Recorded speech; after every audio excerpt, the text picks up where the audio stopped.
नमस्कार दोस्तों, आप सभी का स्वागत है इस करंट अफेयर्स के सीरीज में, जहाँ पर हम देश दुनिया की खबरों को ध्यान से देखते और समझते ही नहीं है, बल्कि परीक्षा की दृष्टि से हमारे लिए क्या महत्वपूर्ण है, उस चीज़ का भी विश्लेषण करते हैं। आज है 4 दिसंबर 2025। आज या आज से पहले रिसेंट जो भी घटनाएं हुई है, उसके बारे में हम पढ़ना शुरू करते हैं। तो चलिए देखते हैं आज का पहला समाचार। आज का पहला न्यूज़, इंडियन नेवी डे। अ, इंडिया आज अपना नेवी डे सेलिब्रेट कर रहा है। यह हर 4 दिसंबर को मनाया जाता है। तो अब अपना समाचार न्यूज़ यहीं समाप्त होता है कि Indian Navy Day is celebrated every year on December 4। But अपन को यहाँ नहीं रुकना है। न्यूज़ सिर्फ हेडिंग नहीं पढ़ना है, बल्कि इससे संबंधित और भी जानकारी देखनी है। तो सबसे पहले जानने की कोशिश करते हैं, why India celebrates Indian Navy day on December 4। क्या इस दिन इंडिया ने अपना नेवी स्टेब्लिश किया था? क्या यह इंडियन नेवी स्थापना दिवस है?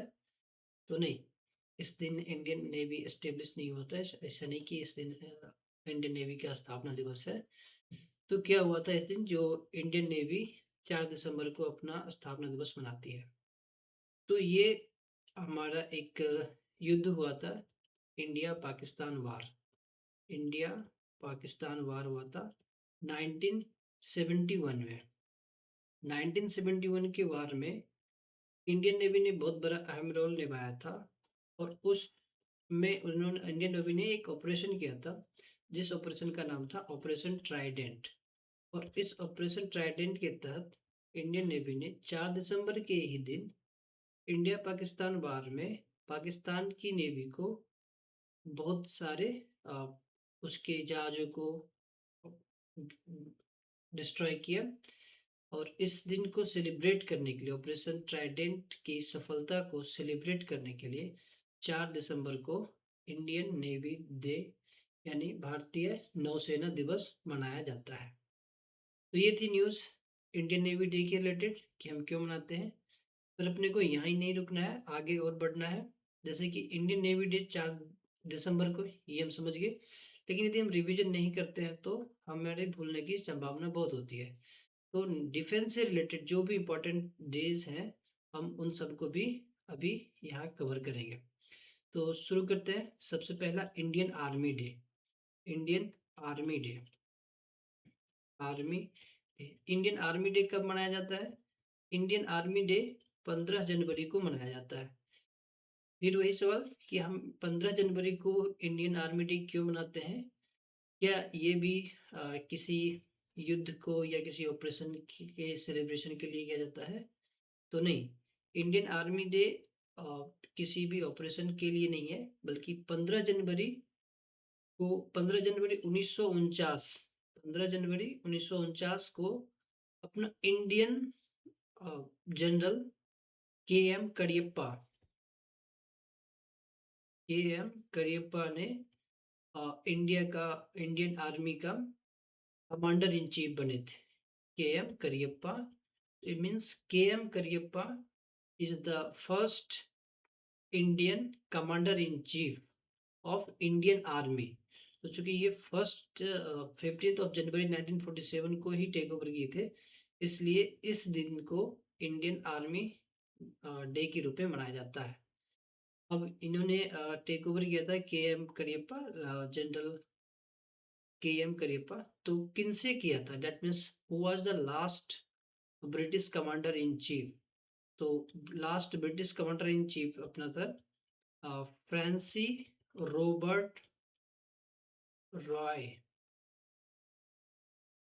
बचर।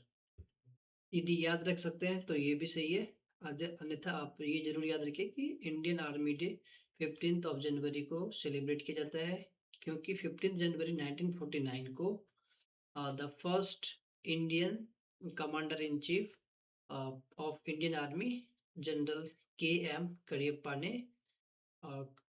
पदभार ग्रहण किया था last commander in chief British वालों से। ये थी इंडियन आर्मी के बारे में। अब हम देखते हैं इंडियन एयर फोर्स के बारे में। तो चलिए नेक्स्ट एक ब्लैंक शीट लेते हैं, उस पर डिस्कस करते हैं। इंडियन आर्मी डे के बाद Indian Air Force Day. Indian Air Force Day, Indian Air Force Day. अपना Indian Air Force Day 8th of October को सेलिब्रेट करते हैं। अब इस दिन क्यों करते हैं? क्योंकि इस दिन इंडियन एयर फोर्स का एस्टेब्लिशमेंट हुआ था। एस्टेब्लिशमेंट ये कब हुआ था? 1932। तो 8th ऑफ अक्टूबर 1932 को ब्रिटिश के द्वारा इंडियन एयर फोर्स की स्थापना की गई थी। तो स्थापना दिवस को याद करने के लिए इंडियन एयर फोर्स डे मनाया जाता है 8th ऑफ अक्टूबर को। ये Indian Air force army navy हो चुके हैं। अब हम चलते हैं कुछ और महत्वपूर्ण दिवस के बारे में, जो है विजय दिवस। विजय दिवस, विजय दिवस, विजय विजय दिवस। एक है विजय दिवस और एक है कारगिल विजय दिवस। दोनों सेम नहीं है, दोनों अलग अलग है। दोनों ही युद्ध में विजय को याद करके मनाया जाता है। तो किस युद्ध में कौन सा कौन सी दिवस मनाया जाता है, इसको देखते हैं। तो सबसे पहले विजय दिवस। ये विजय दिवस आपका मनाया जाता है 16 दिसंबर को। और कारगिल विजय दिवस सेलिब्रेट किया जाता है 26 ऑफ जुलाई को। अब ये क्यों किया जाता है? क्योंकि विजय दिवस में 16 दिसंबर 1971 को 1971 को अगेन इंडिया पाकिस्तान वार हुआ था। इंडिया पाकिस्तान वार हुआ था 1971 को। 16 दिसंबर को विजय हुई थी। और इस दिन लिबरेशन ऑफ बांग्लादेश, मतलब पाकिस्तान से पूर्वी पाकिस्तान को अलग करके बांग्लादेश बनाया गया था। तो इसीलिए इस दिवस को विजय दिवस के रूप में मनाया जाता है। अब कारगिल विजय दिवस नाम से ही क्लियर है कि ये कारगिल युद्ध में विजय जो मिली थी, उस दिवस के लिए कारगिल विजय दिवस मनाया जाता है। तो इस दिवस में जो युद्ध हुई थी, चली थी, तो अपने इंडियन आर्मी ने ऑपरेशन किया था। उस ऑपरेशन का नाम था ऑपरेशन विजय, इसलिए इसको कारगिल विजय दिवस। और कारगिल में युद्ध हुआ था, तो इसको कमेमोरेट याद करने के लिए कारगिल विजय दिवस मनाया जाता है। और ये युद्ध 1999 में हुआ था पाकिस्तान अगेंस्ट। फिर ये पाकिस्तान के विरुद्ध हुआ था और उसमें हमें हमारी सेना को विजय मिली थी। उस दिवस को याद करने के लिए कारगिल विजय दिवस 26 जुलाई को हम मनाते हैं। अभी हमने एक और सेना से संबंधित दिवस मनाया था, वो था अपना BSF raising day. BSF raising day अभी हमने मनाया था 2-3 दिनों पहले, और ये अपना था 1 दिसंबर को। 1 दिसंबर को। और फिर वही बात, 1 दिसंबर को क्यों मनाते हैं? क्योंकि 1 दिसंबर 1965 को 1 दिसंबर 1965 को बीएसएफ की स्थापना की गई थी। क्योंकि 1965 अगेन पाकिस्तान के साथ युद्ध हुआ था, और उसमें हमें एक बीएसएफ की कमी महसूस हुई थी बॉर्डर की सिक्योरिटी के लिए। खास करके पाकिस्तान की तरफ से जो भी बॉर्डर है, उनकी सेफ गार्डिंग के लिए, सुरक्षा के लिए हमने बीएसएफ की स्थापना की थी 1 दिसंबर 1965 को, 1965 इंडिया पाकिस्तान युद्ध के बाद। इसलिए बीएसएफ राइजिंग डे हम 1 दिसंबर को सेलिब्रेट करते हैं। तो ये सेना से संबंधित कुछ डे महत्वपूर्ण दिवस थे जिसको हमने देखा, और हमने साथ साथ ये भी देखा है कि हम उस दिन को क्यों सेलिब्रेट करते हैं। इसके साथ और अब चूंकि सेना के बारे में पढ़ रहे हैं, सेना का हेड भी होते हैं, तो हम संबंधित को इनके चीफ ऑफ स्टाफ के बारे में, चीफ लीडर के बारे में जानते हैं। तो अभी हम जानेंगे who is the army chief, who is the navy chief, etcetera. तो सबसे पहले चीफ, सारे चीफ के बारे में जानते हैं। आर्मी के चीफ को क्या कहा जाता है? Chief of army staff. Chief of army staff. अभी अपना चीफ ऑफ आर्मी स्टाफ है general Upendra Dwivedi. General Upendra Dwivedi. Who is chief of naval staff. Naval staff, who is chief of naval staff? तो ये है एडमिरल दिनेश के त्रिपाठी। यदि आप लोग लिखते जाएँ तो ज़्यादा सही रहेगा, बाद में आप लोग रिवाइज़ भी कर सकते हैं। ऐसे हमारे हर एक दिन रिवीजन भी चलता रहता है, तो आपको क्लास में ही याद होते चला जाएगा। अभी एयर फ़ोर्स के chief of air force staff कौन है? एयर स्टाफ कौन है? तो अपना एयर फ़ोर्स के स्टाफ है air chief marshal Amarpreet Singh. Amarpreet Singh. अभी इंडियन एयर फ़ोर्स ने अ, ऑपरेशन सिंदूर किया है, उसके बारे में आपको पता ही होगा। ये भी पाकिस्तान के विरुद्ध था और इसमें हमारी भारतीय वायुसेना ने काफ़ी बढ़-चढ़ के हिस्सा लिया है और अपना पराक्रम दिखाया। तो ये थी chief of army, navy and air force. एक और पोजीशन है जिसको हम कहते हैं CDS, combined CDS combined defence service ने चीफ ऑफ डिफेंस स्टाफ। ये तीनों सेना को कंबाइन करके बनाया गया है और ये भी अपना जनरल अनिल चौहान है। ये general Anil Chauhan second CDS है। तो फर्स्ट सीडीएस कौन थे? तो फर्स्ट सीडीएस बिपिन रावत। ये आपको ध्यान रखना है। फर्स्ट सीडीएस बिपिन रावत थे, जनरल बिपिन रावत। और एक हेलीकॉप्टर क्रैश में एक्सीडेंट में उनकी दुखद मृत्यु हो गई। तो उनकी मृत्यु के बाद अभी जो सेकेंड सीडीएस है, चीफ ऑफ डिफेंस स्टाफ, वो है अपना जनरल अनिल चौहान। अब एक और भी चीज़ इसी में आपको रिवाइज करना चाहिए या ध्यान रखना चाहिए। Who is the supreme commander of Indian armed forces? यदि हम कहते हैं इंडियन आर्म्ड फोर्सेस, तो इसमें कंबाइनली सारे आते हैं, army plus navy plus air force. तो इस तीनों का जो हेड है वो अपना देश के प्रेसिडेंट होते हैं। तो means president of India is the supreme commander of the Indian armed forces. पर ये होते हैं, क्यों होते हैं, कैसे होते हैं? तो ये चीज़ें अपने कॉन्स्टिट्यूशन में लिखा हुआ है, आर्टिकल 53 में। जब आप आर्टिकल 53 पढ़ते हैं तो वहाँ पे आपको मेंशन है, the president of India is the supreme commander of the Indian armed forces. President of India को ही राइट्स है, इनके ही सिग्नेचर, लास्ट सिग्नेचर पे कोई भी बिल एक्ट में कन्वर्ट होता है, या फिर कोई जैसे देश में कोई इमरजेंसी लागू करना है, तो without signature of president of India it can not be implemented. तो ये कुछ जानकारी थी अपने डिफेंस से रिलेटेड। अब हम अगले न्यूज़ की तरफ बढ़ेंगे। अभी आप लोग आप कमेंट में लिखिएगा, who is the vice president of India? Recently कुछ ही दिनों पहले नए वाइस प्रेसिडेंट बने हैं। तो चलिए, नेक्स्ट न्यूज़ है आपका, international day of persons with disability is observe on 3rd of December. बस इतना ध्यान रखिए कि ये इंटरनेशनल डे है पर्सन विथ डिसेबिलिटी, जो 3 दिसंबर को सेलिब्रेट किया जाता है। अब वही बात, यदि आप सोचते जाते हैं क्यों सेलिब्रेट किया जाता है, तो ये promote inclusion, equal rights and opportunity to all. ऐसा नहीं कि कोई पर्सन्स डिसेबिलिटी के साथ कोई भेदभाव हो, उनको प्रमोट ना किया जाए, तो उनके लिए ये मनाया जाता है। तो अपने को याद रखना है, international day of persons with disability is observe on 3rd of December. So 3rd दिसंबर ये भी इम्पोर्टेंट है। नेक्स्ट न्यूज़ की तरफ चलते हैं। नेक्स्ट न्यूज़ है नेशनल पोल्यूशन कंट्रोल डे 2 दिसंबर। देखिए, ये भी न्यूज़ इम्पोर्टेंट है। सबसे पहले मजाक की बात तो या आश्चर्य की बात है, India pollution control day celebrate करता है 2 दिसंबर को। क्यों करता है? तो एक दिन, इस दिन बहुत बड़ी त्रासदी हुई थी हिंदुस्तान में, हम उस पर चर्चा करेंगे। लेकिन अभी जो सोचने वाली बात है, पोल्यूशन कंट्रोल डे भी सेलिब्रेट किया जाता है और पोल्यूशन कंट्रोल बोर्ड भी है इंडिया में। उसके बाद भी आए दिन इंडिया में पोल्यूशन बढ़ती जा रही है।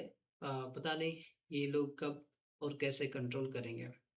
तो खैर, ये सरकार का काम है, सरकार का काम सरकार को करने देना चाहिए। जब हम लोग मशीनरी में जाएँगे तब फिर उस हिसाब से काम करेंगे। तो अब देखते हैं पॉल्यूशन कंट्रोल डे के बारे में।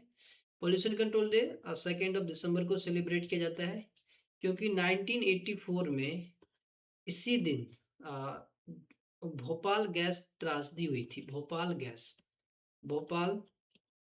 गैस ट्रेजेडी हुई थी। इस दिन गैस लीक हुआ था भोपाल में, जिसकी वजह से बहुत सारे लोगों की मृत्यु हो गई थी। ये रात के समय हुआ था, जब लोग सो रहे थे, और चूँकि गैस काफ़ी तेज़ी से फैला था, तो बहुत सारे लोग की मृत्यु हो गई थी, और बहुत सारे लोग को बहुत प्रॉब्लम हुई, बीमारी बढ़ा, और वहाँ बहुत नुकसान हुआ। तो इस दिन को फ्यूचर में ऐसा चीज़ें ना हो, इस चीज़ को कंट्रोल करने के लिए नेशनल पॉल्यूशन कंट्रोल डे 2 दिसंबर को मनाया जाता है, क्योंकि 1984 में भोपाल गैस त्रासदी हुई थी।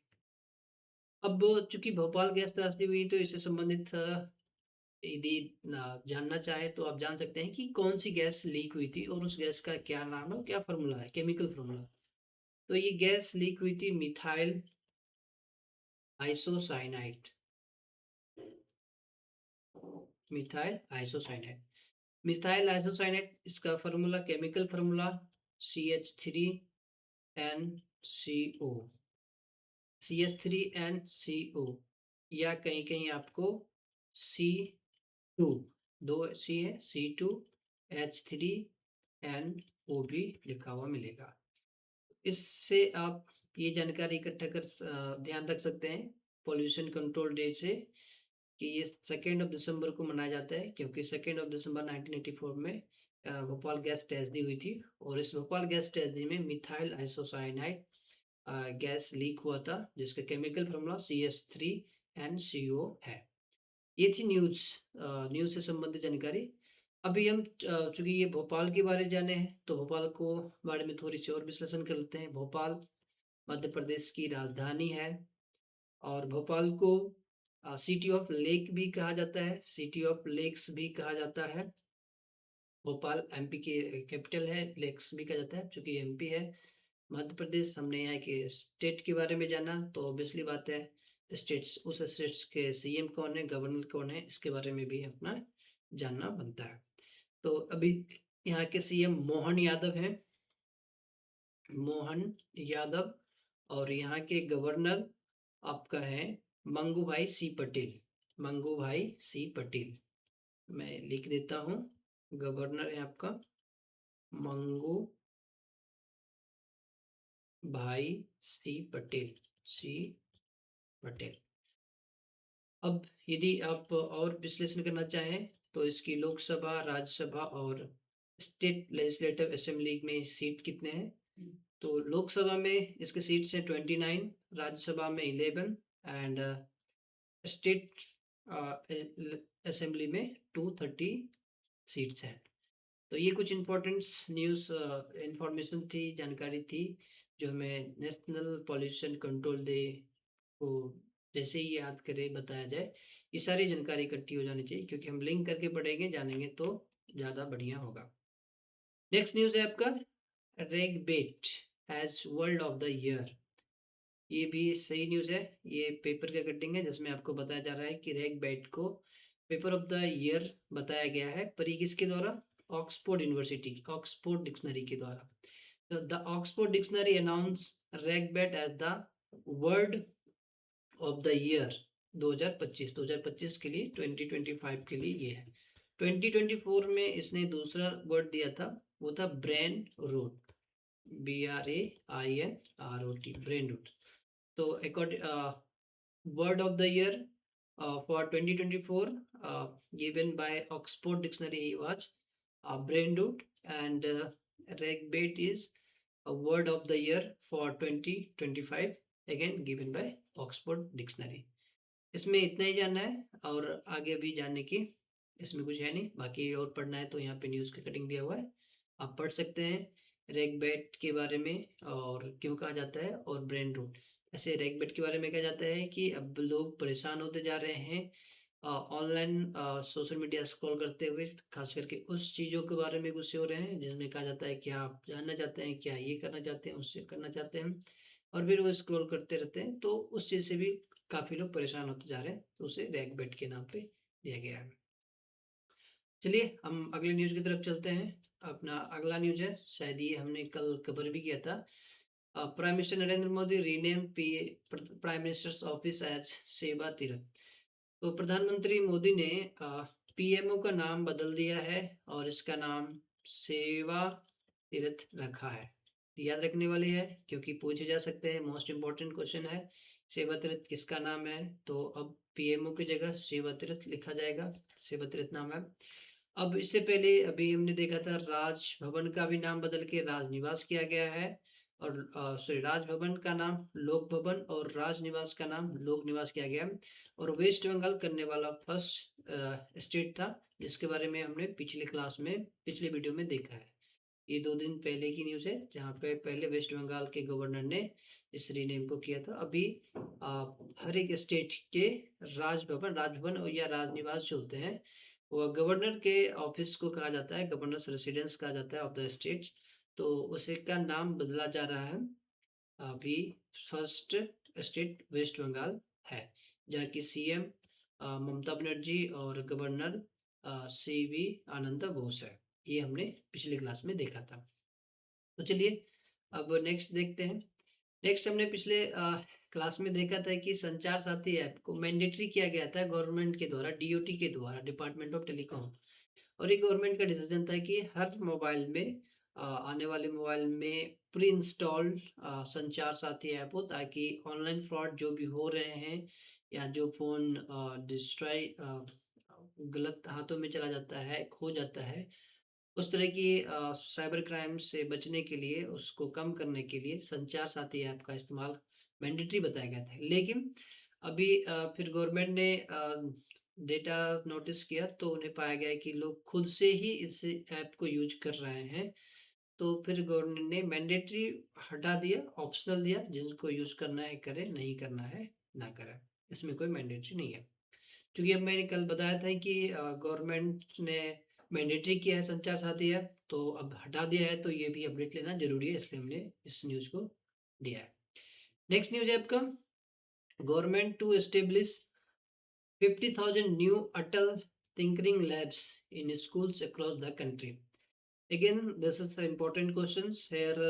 This is saying about Atal Tinkering Labs and in schools. So first of all, we must have to know what is this lab, what types of this lab, and this is schools. So we must have to know about in news or information related to educations. For example, what is education rights, and who is current education minister, etc.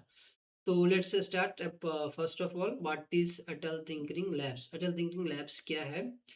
तो अटल tinkering labs कुछ नहीं, ये है कि आपका एक innovation है जिसमें क्लास 6 टू क्लास 12th के स्टूडेंट के लिए लैब, स्कूलों में लैब की फैसिलिटी तैयार की जाती है, ताकि बच्चे सिर्फ थ्योरिकल नहीं बल्कि प्रैक्टिकल पढ़े। उनकी क्यूरियोसिटी, क्रिएटिविटी और इनोवेशन को बढ़ाने के लिए स्टूडेंट्स को ये प्रोवाइड किया जाता है। इसमें स्टूडेंट्स डू इट योरसेल्फ, खुद जाके करेंगे और उसमें सीखेंगे। ये मॉडर्न टेक्नोलॉजी और टूल्स से लैब में होते हैं, जिनसे जाके स्टूडेंट्स अपना एक्सपेरिमेंट करेंगे। अब since this is related with schools, so who is the union education minister? Who is the union education minister? So he is union education minister, his name is Dharmendra Pradhan. Shri Dharmendra Pradhan हमारे देश के यूनियन एजुकेशन मिनिस्टर हैं। Okay, so this is about Union Education Minister, but what is about rights or laws about education? क्योंकि अपने देश में इसके संबंधित भी एजुकेशन है के बारे में राइट्स है। तो सबसे पहले right to education, right to education, this is a fundamental rights.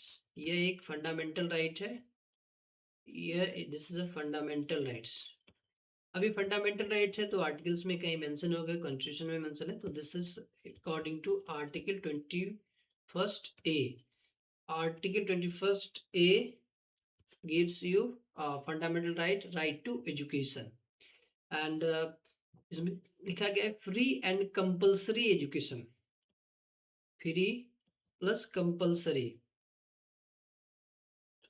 Up to 14 years of child, 14 years. ध्यान रखने वाली बात है 14 साल तक, ना कि 18 ईयर्स। 18 ईयर्स एज होने के बाद वो वोट डालने के लिए एलिजिबल होते हैं। तो कई बार बच्चे कंफ्यूज हो जाते हैं, गलती करते हैं कि 14 या 18 या 16। तो आपको ध्यान रखना है right to education, free and compulsory education up to 14 years of age, age of 6 to 14, ये इसके लिए दिया गया है। इसके साथ साथ एक और अपना है right of children to free and compulsory education act 2009। इसके तहत इस चीज़ को इम्प्लीमेंट किया जाता है।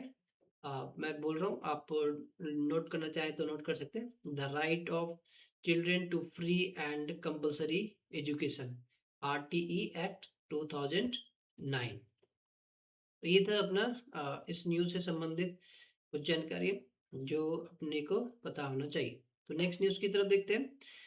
This is good, this is so impact of India's in international arena.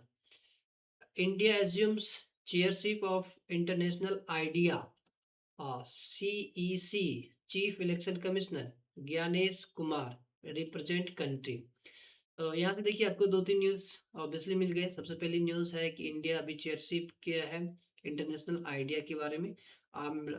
Where we will know about what is IDEA, what is full form of IDEA, and what is where is its headquarter located. Another is ECE, Chief Election Commissioner. Chief Election Commissioner. Chief Election Commissioner is Gyanesh Kumar. This is again an important question because in this day there will be elections in another states. अभी recently Bihar में हुआ है, अब बंगाल में होने वाला है, then next year Assam में भी होने वाला है। तो ये ज्ञानेश कुमार सॉरी सॉरी तो ज्ञानेश कुमार अभी न्यूज़ में रहने वाले हैं because of as chief election commissioner. तो अभी हम पहले आइडिया के बारे में देखते हैं, then will know something about elections. Yes, and in separate videos will be more study about elections. तो देखिए यहाँ क्या है ना, आइडिया। तो सबसे पहले आइडिया का full form, I for internet institutes, I for institutes for democracy, for democracy and electoral, E for electoral assistance. So full form of idea is Institute for Democracy and Electoral Assistance. Okay, so idea ये established कब हुआ था? Established in 1995 and India was the founding member of IDEA. तो यह नाम full form से पता चल गया, institute for democracy and electoral assistance. So जितने भी डेमोक्रेटिक कंट्री हैं, सबके सब नहीं पर मोस्टली इसके मेंबर्स हैं, और वहाँ पर कैसे डेमोक्रेसी को बढ़ाया जाए और कैसे सहयोग लिया जाए, कैसे इलेक्शन हो, इस सब के बारे में वहाँ पे डिस्कशन होता है। और ये इंटर गवर्नमेंटल ऑर्गेनाइजेशन है। अभी इसमें 37 कंट्रीज मेंबर है, and USA and Japan are not part of this organization. But USA sorry, but USA and Japan is an observer of this organization. So now we'll go next. Where is headquarter of this idea? So headquarter of this is Sudan, and the capital of Sudan is Stockholm. So this is something information about this. Where is Sudan? We must have to view in world map. हमें जो भी जगह मिले उसकी capital and map में कहाँ locate होता है उसे एक बार देखना चाहिए ताकि वो धीरे धीरे याद रहे। तो this is world map, here you can see this is Sudan, and Sudan की कैपिटल अभी हमने बताया आपको स्टॉकहोम। चलिए नेक्स्ट न्यूज़ की तरफ बढ़ते हैं। This is our next news. India deploys Bhishm cube under Arogya Maitri project to aid cyclone hit Sri Lanka. First of all, here this is about cyclone hits. What is name of the cyclone? And Sri Lanka. So, what is capital of Sri Lanka, etc. What is relation between India and Sri Lanka? If there are any exercise between Indian and Sri Lankan military, we all know about this. So, first of all, we have to know about Bhism. Bhism, full form of Bhism is Bharat Health, Bharat Health, sorry, Bharat Health Initiative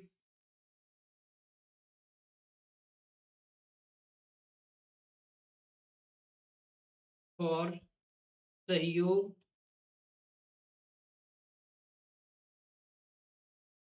Hit and Maitri. So this is full form of Bhism. ध्यान रखिएगा ये Bhishma full form is Bharat health initiative for सहयोग हित and मैत्री। अब ये किसके अंदर काम कर रहा है? आरोग्य मैत्री प्रोजेक्ट। सो आरोग्य मैत्री प्रोजेक्ट के अंदर इंडिया अपने मित्र देश को खास करके ग्लोबल साउथ को मेडिकल सप्लाई और सपोर्ट, स्पेशली जब कोई नेशनल डिजास्टर या ह्यूमैनिटेरियन क्राइसिस होते हैं तो उसमें बिस्म क्यूब प्रोवाइड किया जाता है। बिस्म क्यूब है क्या? So Bhishm cube just like movable hospitals, in one cube of Bhishm there can be 200 treatment of 200 casualty, मतलब 200 मरीजों का एक साथ एक बिस्म क्यूब में इलाज किया जा सकता है उसी घर में। आप देख सकते हैं कैंप बना के रखा गया है, जस्ट डेमो दिखाया गया है। तो इंडिया ने बिस्म क्यूब श्रीलंका में डिप्लॉय किया है साइक्लोन हिट के मदद में। आरोग्य मैत्री प्रोजेक्ट ये अपना प्रोजेक्ट है जिसके तहत दूसरे देशों को जो अपना मित्र देश है उनको सहयोग दिया जाता है। आरोग्य मीन्स हेल्थ के लिए। बिस्म भारत हेल्थ इनिशिएटिव फॉर सहयोग हित एंड मैत्री। अब हम चूंकि श्रीलंका के बारे में देखे हैं तो अभी थोड़ा जानना जरूरी है समथिंग न्यू श्रीलंका। और हाँ yes, name of the cyclone, you must have to know name of the cyclone is Ditwah. And इस साइक्लोन की मदद के लिए इंडियन ने एक ऑपरेशन स्टार्ट किया है। उस ऑपरेशन का नाम है Operation Sagar Bandhu. Must have to remember Operation Sagar Bandhu, किसी भी एग्जाम में जरूर पूछे जाएंगे, इसकी पूरी संभावना है। तो अभी श्रीलंका के बारे में देखते हैं। श्रीलंका मैप में देखने की जरूरत नहीं है, अपने को पता है कि ये इंडिया के मैप में नीचे पर यहाँ श्रीलंका है। यदि वर्ल्ड मैप देखें तो भाई हमने शायद मैप नहीं लिया है, इसका नहीं लिया है इसलिए हमने छोड़ दिया। अब श्रीलंका के बारे में हम देखते हैं। श्रीलंका की कैपिटल क्या है? We must have to know there are two capitals of Sri Lanka. One is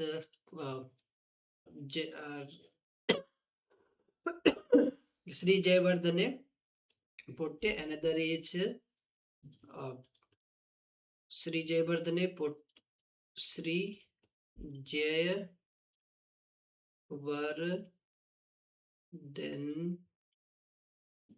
Pure